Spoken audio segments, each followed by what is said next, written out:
नमस्कार, एबीएनएन न्यूज में आपका बहुत बहुत स्वागत है और मैं हूं Suresh Jha. Common civil code यानी कि एक देश एक कानून, अब इसको अंतिम रूप दिया जा रहा है। यानी एक देश होगा भारत और जहां पर एक ही कानून चलेगा, यहां पर कोई कानून नहीं चलेगा। हम आपको बता दें कि कॉमन सिविल कोड भाजपा के एजेंडे में था और जिसको अब लागू किया जा रहा है। हालांकि लागू कितना करना इतना आसान नहीं है, क्योंकि अगर ये लागू होता है तो शायद हो सकता है कि इस पर तमाम बवाल मचे। आज इसी विषय पे हम चर्चा करने के लिए यहाँ मौजूद हैं और हम जिन लोगों से चर्चा करेंगे उनमें तमाम बुद्धिजीवी वर्ग हैं और वकील हैं। उन सबसे चर्चा करेंगे कि कॉमन सिविल कोड अगर लागू होता है भारत में तो क्या ये इतनी आसानी से लागू हो पाएगा, और अगर लागू होता है तो क्या इसको मानेंगे। क्योंकि हमारा देश जो है विविधताओं का देश है, यहाँ पे हर धर्म के लोग रहते हैं, सबका अपना अपना रिलीजियस है, सबका अपना धर्म है, सबका अपने अपने कानून है। लेकिन जो ये कहा जा रहा है कि एक देश एक कानून, और ये आने वाले दिनों में हो सकता है संसद से इसको पास भी कर दिया जाए, लेकिन क्या इसको इतनी आसानी से लोग मान लेंगे? आज इसी विषय पर हम लोग बातचीत करेंगे। मैं आपका परिचय करा दूं तमाम लोगों से जो हमारे साथ आज मेहमान हैं। हमारे साथ हैं वरिष्ठ पत्रकार हैं, एबीएनएन की टीम पूरी यहाँ पहुँची हुई है इस विषय पर चर्चा करने के लिए। ये हैं एसपी त्रिपाठी, हमारे वरिष्ठ पत्रकार हैं। सईद हुसैन साहब हैं, इमाम साहब हैं, ये हमारे साथ जुड़े हुए हैं आज। डॉक्टर पीके सिंघल हैं जो हमारे साथ जुड़े हुए हैं, और साथ ही हमारे साथ हैं आर पांडे जो वरिष्ठ पत्रकार हैं, और हमारे साथ हैं रविंद्र कुमार जो सुप्रीम कोर्ट के एडवोकेट भी हैं। इन तमाम लोगों से हम बातचीत करके जानने की कोशिश करेंगे कॉमन सिविल कोड जो लागू होने जा रहा है क्या इतनी आसानी से इसको स्वीकार किया जाएगा। तो हम शुरुआत करते हैं एसपी त्रिपाठी से, इनसे बातचीत करते हैं। सर, कॉमन सिविल कोड, एक देश एक कानून, क्या कहेंगे, जरूरी है ये? बहुत ज़रूरी है, क्योंकि 63 सालों से देश की सुप्रीम अदालत, सुप्रीम कोर्ट भी कई बार कहा है कि इसको सरकार को लागू करना चाहिए। लेकिन ये चूंकि राजनीतिक जो मामला है, वो राजनीति के कारण जो है कोई भी पार्टियां अपना बिल पावर नहीं दिखा पाती थी। उनको लगता था कि एक पर्टिकुलर जो संप्रदाय है वो हमसे नाराज़ हो सकता है। लेकिन लगातार सुप्रीम कोर्ट कहती रही, शाहबानो केस में कहा, सरला बुदगल केस में कहा सुप्रीम कोर्ट ने कि इस कानून को लागू करना चाहिए। लेकिन सवाल ये, अच्छा ये संविधान में भी लिखा हुआ है, लेकिन संविधान के आर्टिकल 44 में लिखा हुआ है कि इसको जो है समान आचार संहिता लागू होनी चाहिए और ये राज्य का काम है। लेकिन राज्य का निर्देशक तत्व है, इसलिए उस पर सरकार ये कानून जो है सुप्रीम कोर्ट लागू नहीं करवा पा रही हैं। लेकिन दिशा निर्देश सुप्रीम कोर्ट का, हाई कोर्ट का, बहुत सारे कोर्ट्स का, ये हमेशा से सरकारों पर दबाव रहा है कि इसे लागू होने से, समान कानून लागू होने से क्या होगा कि समान की तरह से एक देश में एक कानून लागू होगा। सर, आपने कहा कि सुप्रीम कोर्ट ने 63 सालों से कहा कि इसको लागू करना चाहिए, तमाम सरकारों ने जो भी इस पर काम किया, लेकिन नहीं हो पाया। तो एक राजनीतिक मुद्दा हो सकता है, लेकिन क्या एक देश एक कानून ये मान्य होगा तमाम लोगों को? देखिए, ये सरकार का काम है। अगर कानून पास हो जाता है संसद में तो ये सबको लागू करना है, सबको मानना पड़ेगा। लेकिन मैं आपको ये बताऊं, जो मुझे पास मेरी जानकारी आ रही है वो ये है सोर्सों से, जो वो है कि सरकार आने वाले बजट सत्र में इस कानून को लाएगी, विधेयक बना करके। आसानी से पास हो जाएगा कानून ये? नहीं, पास क्या, सरकार के पास बहुमत है और बहुमत है, उसमें कोई दिक्कत ही नहीं है। इमाम साहब क्या कहेंगे, एक देश एक कानून, आप मानेंगे इसको? नहीं, बिल्कुल। हमारे देश में एक निशान एक देश, ये दोनों बहुत आवश्यक है। और ये बात आज की नहीं है, 63 साल से सुप्रीम कोर्ट ने कहा है, आज उसी चीज़ को इम्प्लीमेंट करने जा रही है जो कभी भारतीय जनसंघ के अध्यक्ष डॉक्टर श्यामा प्रसाद मुखर्जी जी ने 1952 में इस्तीफा देने के बाद ये कहा था। कश्मीर की स्थिति देखी थी कि देश की रियासतें सब एक हो गईं, और कहा कि हमारे देश के अंदर 2 झंडे और 2 निशान चल रहे हैं। ये विकट एक परिस्थिति है कि देश के आज़ाद होने के बाद वो किसकी तुष्टिकरण, किसको खुश करने के लिए देश के संविधान को चोट पहुंचा रहे हैं। तो आज ये इम्प्लीमेंट होने जा रहा है। विदेशों में भी है, मुस्लिम कंट्रीज़ के अंदर है, चाइना के अंदर मुस्लिम रहते हैं, चाइना के अंदर वहाँ पे कानून बन चुका है। और यहाँ एक शरीयत अलग चीज़ है, संविधान अलग चीज़ है। सबसे पहले देश के नागरिक को अपना संविधान मांगना वो होगा, और शरीयत आप एक दूसरा एक धर्म ले आए और उसको शरीयत बना दे। कुछ लोग ऐसे कठमुल्ला देश के अंदर वो अब आप सोच रहे हैं कि जो आप बात कह रहे हैं ये बात दूर तक जाएगी, और जिस तरीके से एक देश एक कानून की बात कर रहे हैं कि आप ही के लोगों में से जो आप ही के कौम के लोग हैं उस पर एतराज़ कर सकते हैं और एतराज़ करेंगे इस पर? एतराज़ करने वाले करेंगे, जिन्हें अपनी माटी से मोहब्बत है, अपने देश से प्यार है। तो घर के अंदर परिवार में भी आपस में एक विघटन पैदा हो जाता है कुछ समय के लिए, लेकिन जब उठते बैठते हैं तो प्यार करते हैं। देश की समस्या को सुलझाना होगा तो बैठ के करना होगा।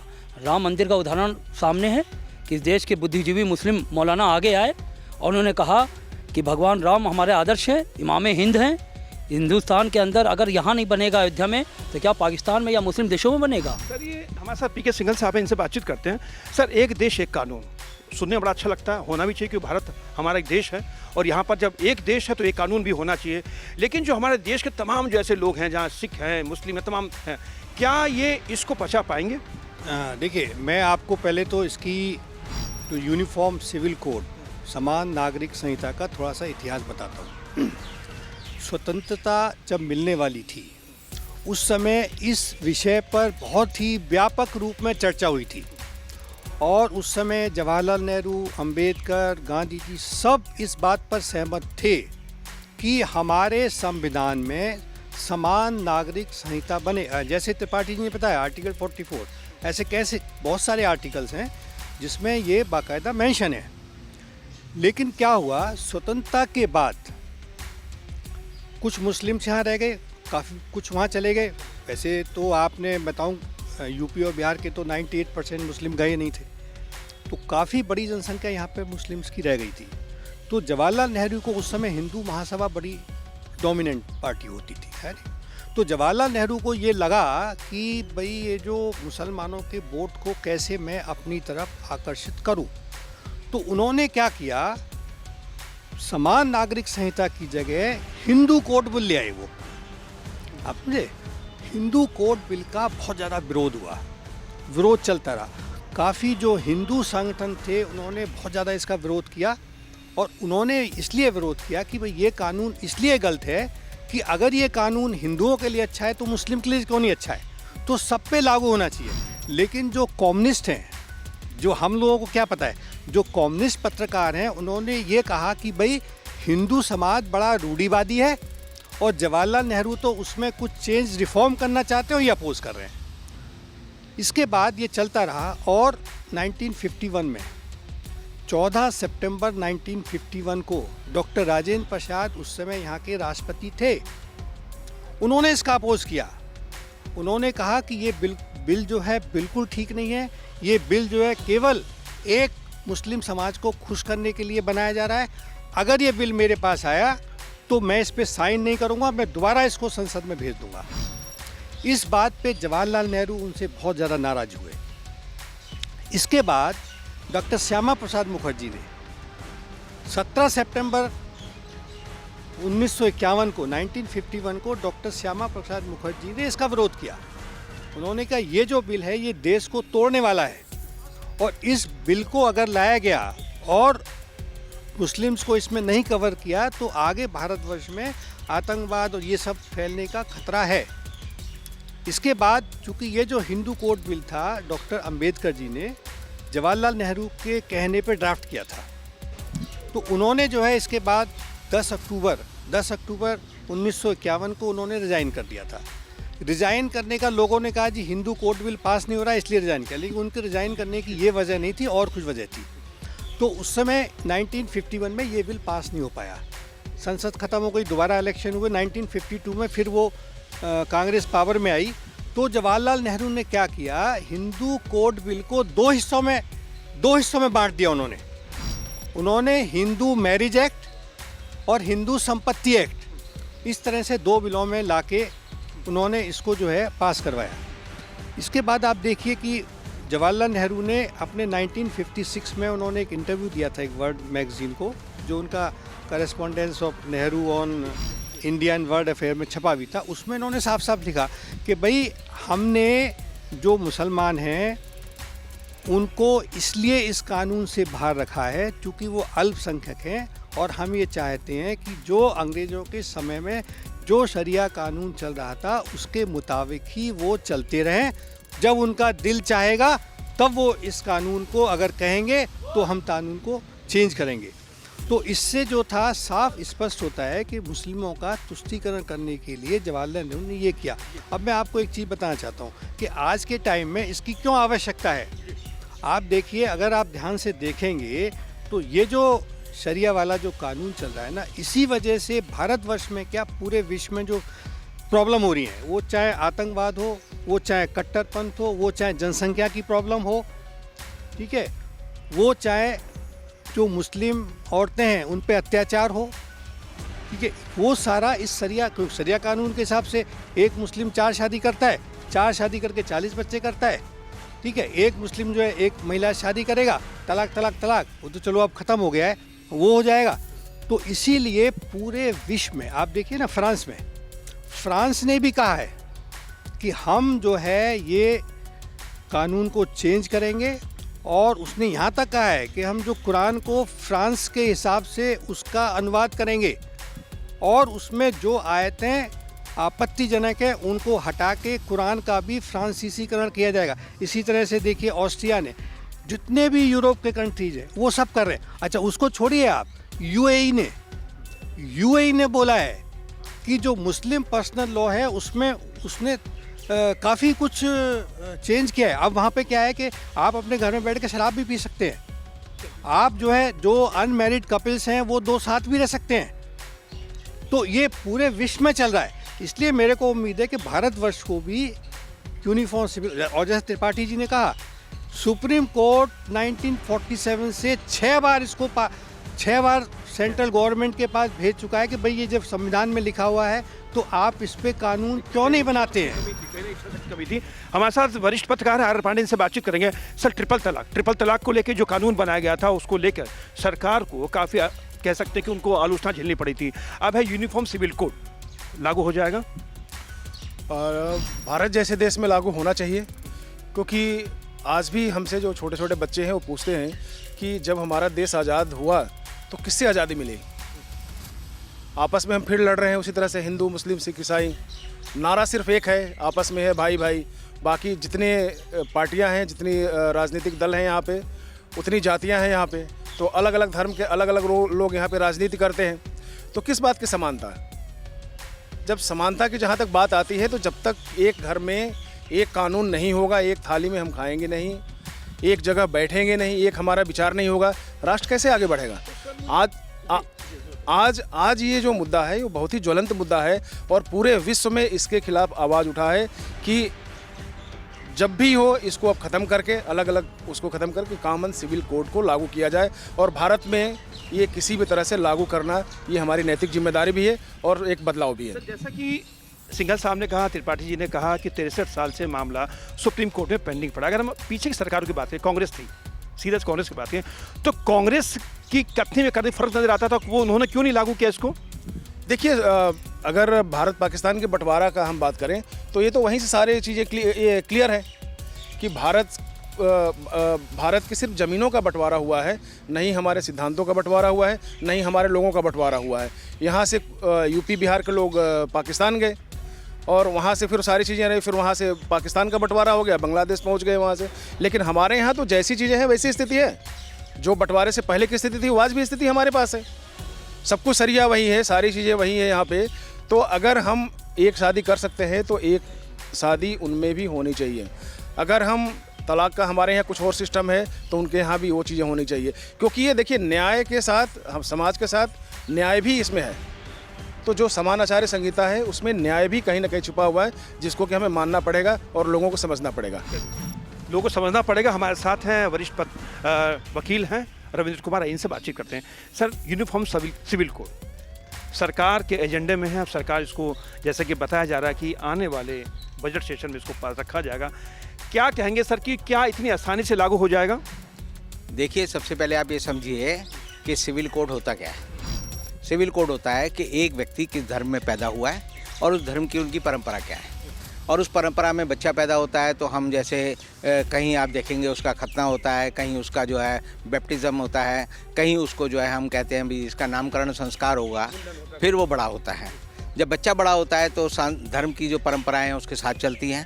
जैसे रजस्वला लड़की हो गई, प्यूबिक हेयर उसके आ गए, तो उसके हिसाब से कानून तय करता है कि उनके साथ कैसा व्यवहार किया जाएगा। फिर जब शादी होती है तो शादी की परंपराएं अलग अलग हैं कि कैसे शादी होगी, अंगूठी पहनाकर होगी या सप्तपदी से होगी या मंजूर है कह के होगी। जब उसके बाद जो है हम आते हैं तलाक वाली स्थिति पे कि जब दोनों साथ नहीं रह सकते तो क्या तलाक कह के होगा या कोर्ट में जाकर उसका जो है आप देखेंगे कि तलाक होता है, अदालत करती है। और अंत में आता है जब आदमी मर जाए तो मरने के बाद आप उसकी डेड बॉडी के साथ क्या व्यवहार करते हैं। पारसी कहते हैं जी, पारसी अंजुमन वाले कहते हैं जी इसे जो है गड्ढे में डाल दो, एक कुआं होता है उसमें डाल दे ताकि पक्षी खाएं। हम कहते हैं जी इसका हम जो है अंत्येष्टि संस्कार करेंगे, हम इसे अग्नि के हवाले करेंगे। मुसलमान और क्रिश्चियन कहते हैं कि हम इसको जो है गाड़ेंगे ज़मीन में और कब्र बनाकर उसकी जो है इबादत करेंगे। तो उसके बाद भी जो है धर्म का काम ख़त्म नहीं होता। उसके बाद आता है मरने के बाद उसकी वसीयत का बंटवारा कैसे हो। क्रिश्चियन धर्म में वसीयत का बंटवारा अलग तरह से है, हिंदू धर्म में अलग है, और आप देखेंगे इस्लाम में जो है बंटवारे का, विरासत का जो तरीका है वो अलग है। उसके बाद एक और सिस्टम आता है कि जो बच्चे शादी से पैदा होते हैं और पति पत्नी के बीच जो तलाक हो जाता है, तो उन बच्चों को कैसे मेंटेन किया जाए और उनकी रक्षा, उनकी सुरक्षा, उनका लालन पालन कैसे हो, ये अलग अलग धर्म में अलग अलग व्यवस्था है। हिंदुओं में जो अनाथाश्रम होते हैं, मुसलमानों में भी आप देखेंगे कि इस तरह की परंपरा होती है। चूँकि हमारे यहाँ क्रिश्चियन कम है, तो अगर आप इंग्लैंड में जाएँ तो इंग्लैंड में जो है किंग्स प्रॉक्टर अपॉइंट होता है, जो कि ऐसे अनाथ बच्चों की देखभाल करता है।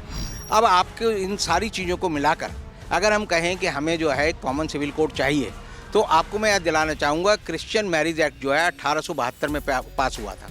उसके बाद जो है मुस्लिम वुमेन डिवोर्स एक्ट जो है 1936 में पास हुआ। उसके बाद पारसी मैरिज एक्ट जो है वो 1939 में पास हुआ। उसके बाद जो सिख शादी होती है, तो सिख शादी के लिए एक्ट जो है 1925 में शादी हुई, क्योंकि उससे पहले माना जाता था कि सिख जो है हिंदू हैं, लेकिन वो अग्नि के चारों ओर फेरे नहीं लेते, तो उनके बच्चों को कहा जाता था कि सारे सरदार जो हैं, सारे सिख जो हैं ये हरामी हैं।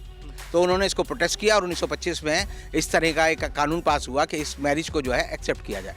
उसके बाद आप देखेंगे कि 1954 में हमारी सरकार ने जो है स्पेशल मैरिज एक्ट पास किया, यानी किसी भी धर्म का आदमी जाकर अदालत में जो शादी करेगा वो स्पेशल मैरिज एक्ट में होगी।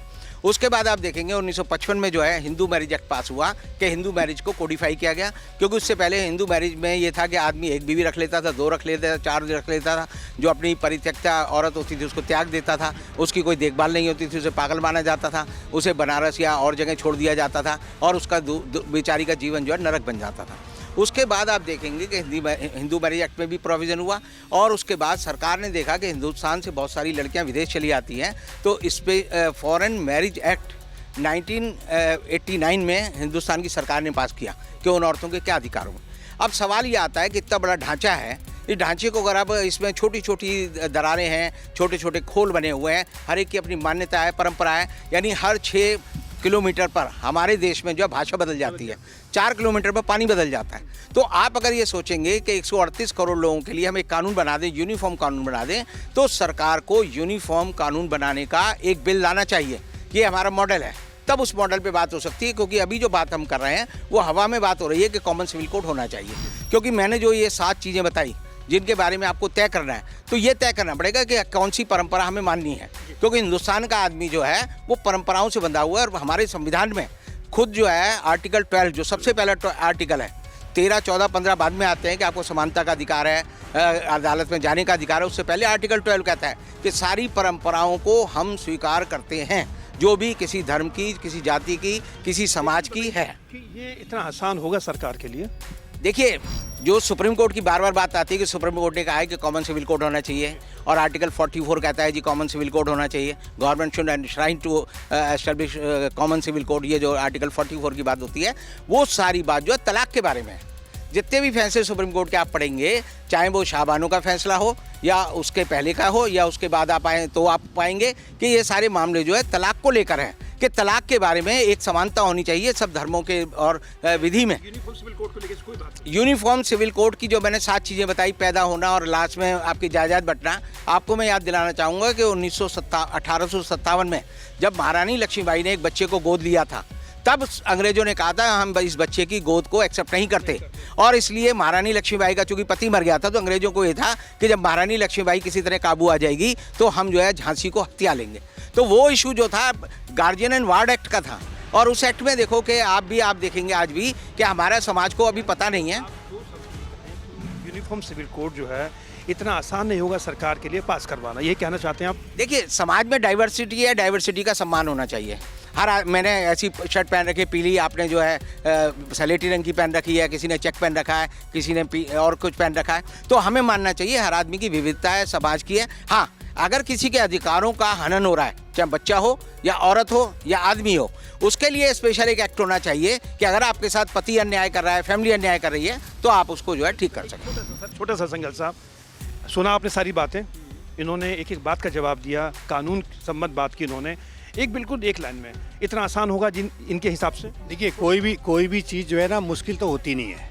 इसमें खाली आपको ये ध्यान रखना पड़ेगा कि जिन चीज़ों से नंबर 1, देखिए जिन चीज़ों से देश का अहित होता है, आप देखिए जैन के लिए भी, सबके लिए तो है ना, कुछ चीज़ें अगर किसी भी धर्म में कुछ ऐसी हैं जो देश का अहित कर सकती हैं, जो लोगों के अधिकार से लोगों को वंचित करती हैं। अब ये कौन सा कानून है कि एक आदमी जो है 4 शादी करेगा? तो पहले हिंदू भी 4 शादी करते थे, नहीं करते थे? तो हिंदुओं के लिए मेरी आप 2 मिनट देखिए, ये बहुत इंपॉर्टेंट मुद्दा है, क्योंकि नहीं तो आप ये समझेंगे जो वकील साहब ने कहा वही सब सही है। आप ये से नहीं, आप तो बिल्कुल तो छोटे से में नहीं होगा रिएक्शन को। उन्होंने कहा कि उतने हिसाब से मुनासिब आपको लगता है भाई बिल्कुल, सरकार की इच्छा शक्ति होगी। ये आप ये देखिए, मेरा कहने का मतलब बिल्कुल मुनासिब है। जैसे आप ये देखिए, 2 मिनट सुन लीजिए इसको, तभी आप समझ पाएंगे ना। जब ये हिंदू कोड बिल जब आया था, उससे पहले हिंदुओं में भी 4 शादी हो सकती थी। नंबर 1, हिंदुओं में लड़कियों को संपत्ति में कोई अधिकार नहीं था।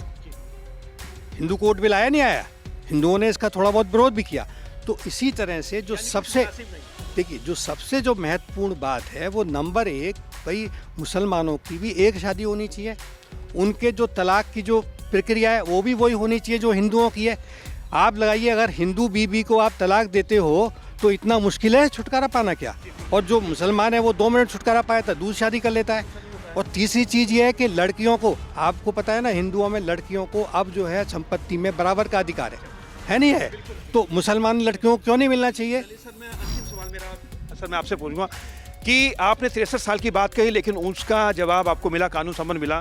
सर क्या कहेंगे, इतना आसान होगा सरकार के लिए? मैं वकील साहब से इत्तेफाक नहीं रखता हूँ, क्योंकि वकील साहब ने कानून की बात की, परंपरा की बात की, सारी चीज़ें हैं। लेकिन जब कानून बनता है तो इस सारी चीज़ों को शामिल किया जाता है। हमें ये लगता है कि जो सबसे ज़्यादा विवाद है तलाक को लेकर के है, गोद लेने के लेकर के है, जो इश्यूज हैं जो पब्लिक में, चाहे वो मुस्लिम हो चाहे मुस्लिम के में, उसको लेकर के जो चीज़ें हैं वो बात हो रही है। अगर इच्छा शक्ति सरकार के पास है, भारत सरकार के पास इस समय इच्छा शक्ति है और वो चाहती है, तो मुझे लगता है कि आना चाहिए कानून। और मुझे जो सूचना मिल रही है भारत सरकार की तरफ से, वो मुझे लगता है कि आए। क्या कहेंगे सर, सुनिए आपने बात, इतना आसान होगा? जब ही आपने कहा कि इतना आसान है, बिल्कुल आसान होगा। देखिए, सबकी सहमति होनी चाहिए। ये राष्ट्र की सुरक्षा का एक ये भी महत्वपूर्ण बिल है। तो विपक्ष को भी सोचना होगा कि हम इस बिल को ला के इस देश के अंदर समानता कैसे वो करेंगे, और वो कितना भी प्रयास कर लेंगे, अगर ये चाहेंगे कि हम उसी तरह सरकार के बिलों में अवरोध पैदा करें, तो वो इसमें जो है कोई फ़ायदा होने वाला नहीं है। सर आपसे अंतिम कि रविंद्र जी कानून के जानकार हैं, उन्होंने पूरी एक बात डिटेल बताई कि क्या है क्या नहीं है, और यूनिफॉर्म सिविल कोड को लेकर इन्होंने बताया क्या सरकार की इच्छा शक्ति होगी कि हमारा देश जो है इतने बड़ा देश है, लोकतांत्रिक देश है, और यहाँ पर ये मुनासिब हो पाएगा? देखिए, रविंद्र जी की बात से मैं सहमत नहीं हूँ, क्योंकि जिस समय कोई कानून नहीं था, इसके बाद देश का बंटवारा हुआ, फिर कानून बना, तो आज भी वो चीज़ें संभव है। जो चाहे वो ये पब्लिक की हम सहूलियत के लिए करते हैं। इसमें किसी को नीचा दिखाने के लिए या किसी को बेइज्जत करने की ये चीज़ नहीं है। हमारा राष्ट्र है, घर हमारा एक है, परिवार एक है, डाइवर्सिटी उसमें ज़रूर है। तो डाइवर्सिटी को समान रूप से एक प्लेटफॉर्म जरूर होना चाहिए, ताकि जो समस्याएं हैं उन समस्याओं का समाधान हो सके। चलिए, आप सभी का बहुत बहुत धन्यवाद। हमने बात की यूनिफॉर्म सिविल कोड को लेकर, और यही हमारा चर्चा का विषय था। सभी जो हमारे मेहमान थे उन्होंने तमाम बातें रखी, अपने तरीके से बात रखी, और सबका यही मत था कि यूनिफॉर्म सिविल कोड बनना भी चाहिए। लेकिन हमारे देश की जो आबादी है, हमारा देश एक बहुत बड़ा लोकतांत्रिक देश है, और यहाँ पर हर धर्म के लोग रहते हैं, हर धर्म को मानने वाले लोग रहते हैं। लेकिन यूनिफॉर्म सिविल कोड को लागू करने के पीछे जो सरकार की मंशा है, उसको लोग कितना स्वीकार करेंगे तो आने वाला वक्त ही बताएगा। लेकिन जिस तरीके से सरकार की जो मंशा ट्रिपल तलाक को लेकर, आपको याद होगा ट्रिपल तलाक को लेकर जो इतना बड़ा बवाल मचा था पूरे देश के अंदर, सबने भी तब भी यही सवाल किया था कि ट्रिपल तलाक पर सरकार कोई कानून नहीं बना सकती, क्योंकि एक कौम को सरकार नाराज यानी खुश नहीं कर सकती है। लेकिन सरकार की इच्छा शक्ति जागी और सरकार ने ट्रिपल तलाक पे कानून बना दिया। अब देखना कि यूनिफॉर्म सिविल कोड को लेकर जो बात उठी है वो कितनी प्रासंगिक होगी। लेकिन इतना तो जरूर तय है कि एक देश एक कानून की की मांग पूरे देश में धीरे धीरे बढ़ती जा रही है, और अब देखना आने वाले दिनों में सरकार का क्या रुख रहता है। ये था हमारा खास प्रोग्राम यूनिफॉर्म सिविल कोड को लेकर। आपको कैसा लगा हमें जरूर बताइएगा। नमस्कार।